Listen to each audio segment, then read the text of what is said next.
you that in terms of national obsession, there was this case of Anupama Gulati in Dehradun about 12 years back, in which she was cut into 72 pieces. Yeah. We also have the Tandoor Kand, and both these guys were ultimately brought to jail.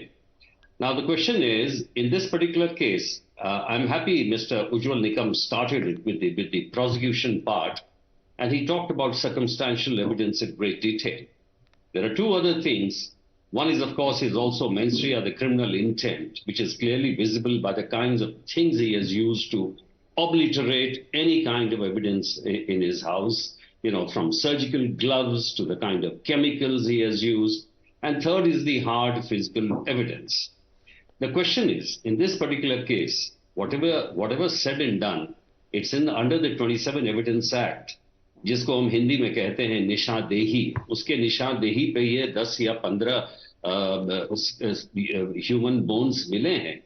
And it's not a question. The Delhi police will definitely not rely on his confession, because this man is a hardened, cold-blooded criminal and described as psychiatrist as a real diabolical character who's deranged. You know, it's really a matter of depravity. But, you know, the investigation is evolving. DNA sampling today, which has 4 stages, has ultimately connected criminals even after 35 years. Mind you, even one of the latest things which has happened in America is after 25 years. So, you know, and mind you, again, for getting this evidence, it is the forensic experts who had gone, collected it with the year, given it to the police, and the police is now going to send it back to the FSL.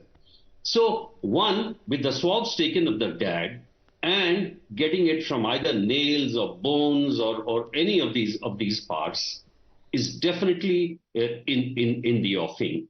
I agree with Abhaji when she says that the weapon of murder has not been recovered. That is very true.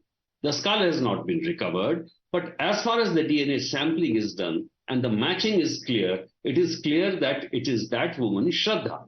Now, there are a number of friends who are ready to give the statement as to when they last saw her. The mobiles have disappeared. There is a tremendous lot of circumstantial evidence. Now, the police has got, yes, is going to take further remand from the court, because there are many things which have to be corroborated.